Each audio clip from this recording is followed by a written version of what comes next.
ভারতের এই অত্যাচার আর কত সহ্য করবে বাংলাদেশের সীমান্তের জনগণ?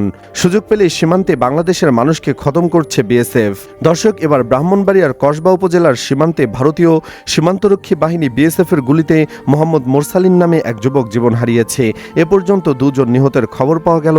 দিবাগত রাত 12:15টার দিকে উপজেলার গোপীনাথপুর ইউনিয়নের খামারহাটি সীমান্তে ঘটনা ঘটে। মোরসালিন ওই ইউনিয়নের ধ্বজনগর বাতানবাড়ি গ্রামের হেফজু মিয়ার ছেলে। তিনি স্থানীয় শাহ আলম ডিগ্রি কলেজের একাদশ শ্রেণীর শিক্ষার্থী ছিলেন।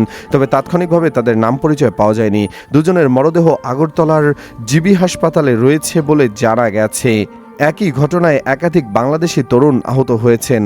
নিহতদের পরিবার ও স্থানীয় সূত্র জানায়, কয়েকজনের চোরাকারবারিতে রাতে মোরসালিনকে বাড়িতে ডেকে নিয়ে পাথারিয়াদার সীমান্তে নিয়ে যায়। একই সময় নবীর সহ কয়েকজন সীমান্ত এলাকায় যান। এ সময় বিএসএফ তাদের লক্ষ্য করলে গুলি করলে ঘটনাস্থলে মোরসালিন নিহত হন। পরে তার মরদেহ ভারতে নিয়ে যায় বিএসএফ। এ সময় আহত নবীর হোসেনকেও নিয়ে যাওয়া হয়। সেখানে চিকিৎসাধীন অবস্থায় তিনি মারা যান। বিজিবি 60 ব্যাটালিয়ন অধিনায়ক লেফটেন্যান্ট কর্নেল শরীফুল ইসলাম বিষয়টি নিশ্চিত করে জানান, নিহত দুজনেই চোরাচালানির সঙ্গে জড়িত ছিল বলে জানা গেছে।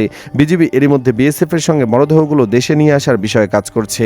নিহতের স্বজনরা জানান, রাতে স্থানীয় কয়েকজন এসে মোরসালিনকে বাড়ি থেকে ডেকে সীমান্তে নিয়ে যান। সেখানে যাওয়ার পর সীমান্তের ভারত অংশের টহলরত বিএসএফ সদস্যরা তাদেরকে লক্ষ্য করে গুলি করলে ঘটনাস্থলে গুলিবিদ্ধ হয়ে মারা যান মোরসালিন। পরে তার মরদেহ ভারতের অভ্যন্তরে নিয়ে যায় বিএসএফের সদস্যরা। নিহতদের স্বজন ও স্থানীয়দের বরাত দিয়ে কসবা উপজেলা নির্বাহী কর্মকর্তা সামিউল ইসলাম জানান, মোরসালিন মালামাল আনতে গিয়ে সীমান্তে গিয়েছিলেন, কিন্তু কি মালামাল সে বিষয়ে এখনও কিছু জানা যায়নি। তার মরদেহ বিএসএফের কাছে আছে। বিএসএফের সঙ্গে যোগাযোগ করে তার মরদেহ দেশে ফেরত আনার চেষ্টা করছে বিজিবি। দর্শক, এইভাবে আর কত মার খাবে আমাদের দেশের মানুষ? এ নিয়ে আপনার মন্তব্য জানিয়ে দিন কমেন্ট বক্সে। ভিডিওটি ভালো লাগলে লাইক দিন ও শেয়ার করুন। ধন্যবাদ।